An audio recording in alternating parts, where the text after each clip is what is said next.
মানে অনেকে যে কমেন্ট করে আমারে, হ্যাঁ কি কমেন্ট করে যে তোমার যদি বড় বউ রাগ করে, রাগ করলে হের রাগ কেমনে ভাঙাই, ছোট বউ যদি রাগ করে হের রাগ কেমনে ভাঙাই, আবার কেমনে কি আমরা সংসার চালাই, কেমনে কার দায়িত্ব, কে রান্না বান্না করে, কে কাপড় গুছায়, বাচ্চা কাচ্চাকে দেখে। আমাকে তো দুইটা সন্তান নাকি, দুইটা সন্তান তো তোমরাই দেখো, আর আমি তো বাইরে থাকি। হ্যাঁ, এখন তোমার যে রাগ ভাঙায় আমি কেমনে রাগ ভাঙাই এটা দর্শকরা একটু কও, যেন ওরা টিপস পায়, যেন বুঝতে পারে যে ওরা বিয়ে শাদী করলে কেমনে স্বামী রাগ ভাঙাবে। আচ্ছা আমি বলে দিই, বুঝতে পারছি আমি তোমার কথা।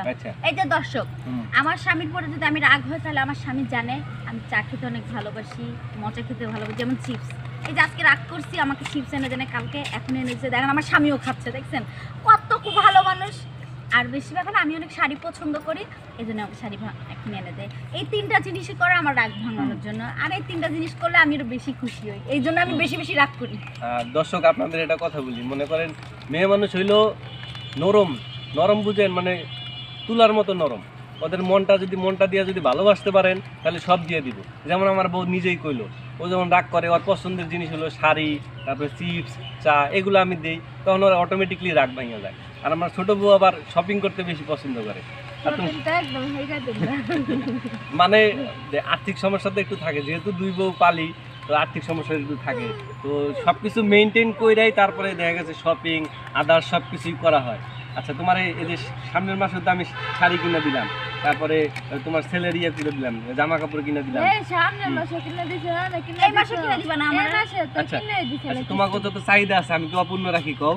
না, সব চাহিদাই তো পূরণ করি ইনশাল্লাহ। দেখা গেছে মানুষের চাওয়া পাওয়ার তো কম থাকে না। এই পৃথিবীটা যা কিছুই আছে সবাই কিন্তু মানুষ চায় যে এটা আমার হোক, ওইটা আমার হোক, এটা আমার হোক, এরকম চায় না। তো আমি চেষ্টা করি যে আমার যেহেতু দুই বিয়ে করেই ফেলছি, যে স্বার্থের মধ্যে যতটুকু পারি অতটুকু দিয়ে তোমার করে আমি ভালোবাসি। আরেকটা দর্শক, আমার একটা কথা, আমার স্বামীর আরো 2টা সিট খালি আছে, আমি বড় বউ হিসেবে চাই আমার স্বামী 2টা সিটকে পুরো ফ্লাপ করে দেয়। তাহলে আমার স্বামী 4টা বিয়ে করলে হাদিস অনুযায়ী 4টা, একটা পুরুষ 4টা বিয়ে করা ফরজ, তাই আমি আমার স্বামীর ফরজ আদায়টা করে দিতে চাচ্ছি। আচ্ছা, যে তোমার বড় সতীন কিন্তু সম্মতি দিছে, হ্যাঁ, যে আমি যদি 4টা বিয়ে করি ওর কোনো সমস্যা নাই। হ্যাঁ, আপাতত তো 2টা আছে। এটা আর নেক্সট টাইম বিয়ে করব না, 2টারই আগে সামনে না, আমি চাই 2টা করুক, কিন্তু আমার স্বামী 4টা বিয়ে করবে, কিন্তু সবকিছু দিবে, কিন্তু সুখ শান্তি আমারই থাকবে, মানে স্বামীটা আমারই থাকবে, আর সব নিয়ে যাবে। আচ্ছা, এমন করে তো কেউ বিয়ে হইব না। দেখা গেছে 4টা বিয়ে করলাম, 4জন 4 ঘরে ঘুমা লাগবে নাকি? হ্যাঁ, অসম্ভব, থাক, সিট খালি নেই। তাহলে তুমি বিয়ের সাথে দিবে, সবকিছু করবা, করে কাপড় চোপড় যা আছে সবকিছু দিলাম আমি, কিন্তু রাত্রে বেলা ঘুমাইতে দিলা না, তাহলে কি এই সিরি আমার লগে থাকবো? রাইতে বেলা আমি একটা কাজ করব, বলবো না যে আমার স্বামী আমার কাছে আছে, রাইতে বেলা আমার স্বামী জেনি থাক কোনটা আস্তে করে চুরি করে এখানে তালা মারে ছেড়ে দেবো, তালা মারে ছেড়ে দেবো, যারা 3 বউ কয় আসলে মনে ঘরে আসে না, আমার তো খোলাই থাকবে। যেহেতু দর্শক বন্ধুরা, ও আমার বড় বউ, ওর দায়িত্বটাও বেশি, ও কাউরে ভাগ দিতে চায় না, অনেক কষ্টে মেনটেন কইরা এই যে আমার ছোট সোনা পাখিটারে বিয়ে করছি, হ্যাঁ, ও এটারে দেখাশোনা করে। দেখা গেছে ওর মাথারও কোনো পয়সা দেয়। হ্যাঁ, না আমি এটা কথা বলি, হ্যাঁ, মিলে থাকো না, মিলে থাকে। দেখেন, সপ্তাহে আমি 7 দিন রান্না করি, ও 7 দিন রান্না করে, ওই 7 দিন আমি রান্না বান্নার সবকিছু দায়িত্ব নিই, সেই 7 দিন ও ঘর বাড়ি এটা ওটা কাপড় চোপড় ধোয়া সবকিছু ও দায়িত্ব নেয়, এর মিলেই করি দুজনে। তাহলে তোমার কামটা আগায় গেছে না?